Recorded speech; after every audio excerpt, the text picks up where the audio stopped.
I'm Bob Wisnam-Savage, and I collect items relating to the Lord of the Rings motion picture trilogy, which was made between 2001 and 2003.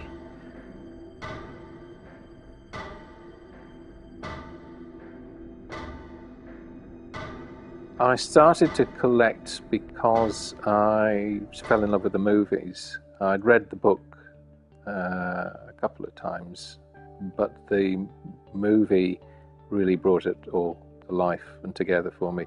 I love movies, and especially fantasy movies, so this was excellent, and it had lots of arms and armour in it, because my daytime job is curator of European edged weapons at the Royal Armouries. I think the thing I really liked about Lord of the Rings, certainly the motion picture trilogy, was the fact it took us to a different place and a different time that most of us, in fact all of us, have never been to. And it took us to that place so convincingly, with the not just the arms and armour, but the costumes, the landscapes, and almost everything else, the architecture. The pieces I collected vary. They range from the action figures, which my wife disparagingly calls dollies, to books about the making of the movies.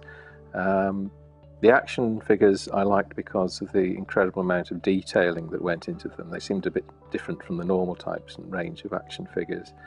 And the books I have about the making of, a lot of them have been signed by a lot of the crew. I've got a lot of items that are autographed by certain people, but not so much the stars. It's actually the backroom boys and girls. It's the special effects people at Weta in New Zealand who made the impossible possible. One of the most difficult pieces to go collect, and if you like, I think it was the last piece I actually collected, was a sort of special edition Uruk-hai, only available through Burger King. And I must admit I had to go onto eBay for that one and paid a slightly silly price for it. I'm not going to reveal how much. It wasn't that silly, but it was silly. But that was the one that took the longest to finally get hold of. But that completed my series. The funny thing was the only real difference between this figure and the other Uruk-hai was that it had a different helmet. So I suppose that's terrible. It sort of said how obsessive I was. I got this figure because it had a different piece of plastic on it. At least I can recognise this fact. My favourite piece has to be evil incarnate, has to be Sauron in his armour, which we see in the prologue section of the Fellowship of the Ring. I like it because it's big. And the armour is actually based on 15th century Gothic armour. John Howe, one of the conceptual artists for the movies, actually liked this figure. He thought it was the best one of the lot, and I think it was because of the spiky detailing and what have you.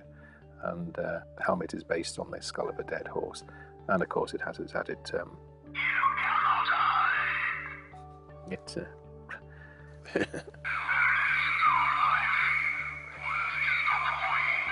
there is no life in the void. Yes, well, that's an interesting statement, yes.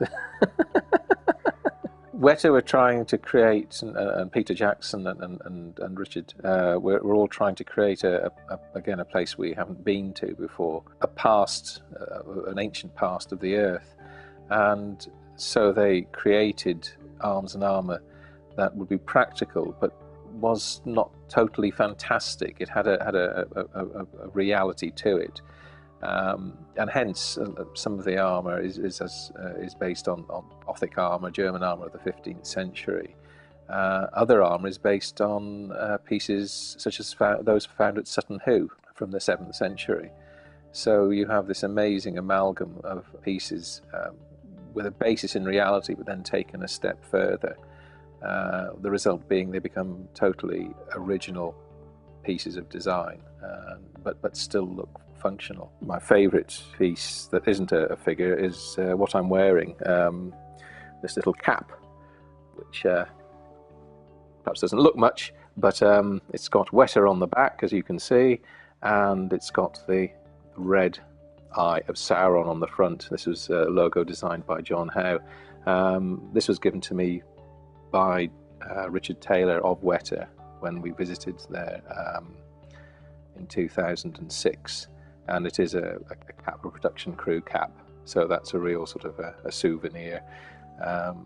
In one sense, the action figures are just that. They're a remembrance, they're a souvenir of elements of the movie there, than nothing else. But this is a real souvenir for me of the movie and of the people who actually made it.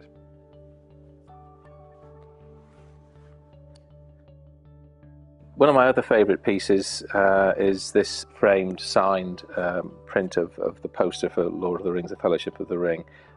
It's signed by Richard Taylor and Tanya Roger, who are the head of Weta, and also Peter Lyon, who is the swordsmith. He was the artist who made all of the swords for the 3 movies, and he's made other swords for other movies like The Lion, the Witch and the Wardrobe, The Last Samurai. But if you like, for me, these are 3 top-notch artists, and it's about the people as well behind the scenes. We see the actors on the screen, but to get them on the screen, it's the people behind there as well, and that's what intrigues me. I've got a number of books signed by various people who were in the movie. So Andy Serkis, Gollum, he wrote a book about the making of Gollum, so Andy has signed it. Sam, otherwise known as Sean Astin, his biography and how he was making the movie, that's signed as well. So that's a little treasure. But the one again I treasure most is this little Lord of the Rings Fellowship of the Ring photo guide, which is actually a kiddie's book.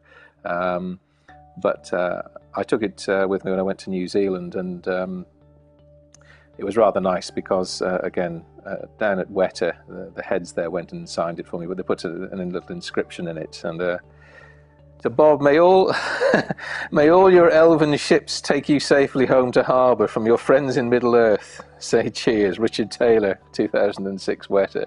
And his partner at Weta, Tanya, writes, for Bob, he is hoping your journey through Middle-earth is full of wonderful discoveries and experiences, and that New Zealand is interesting too. Tanya, Weta 2006. It's also signed by Frodo Elijah Wood as well, but that's a minor detail. There we go. And again, I've got a chief wizard in this one. Ian McKellen has signed that. So I've almost got most of the major pieces. I've still got a couple more to track down, but I'm sure I'll get those in due course.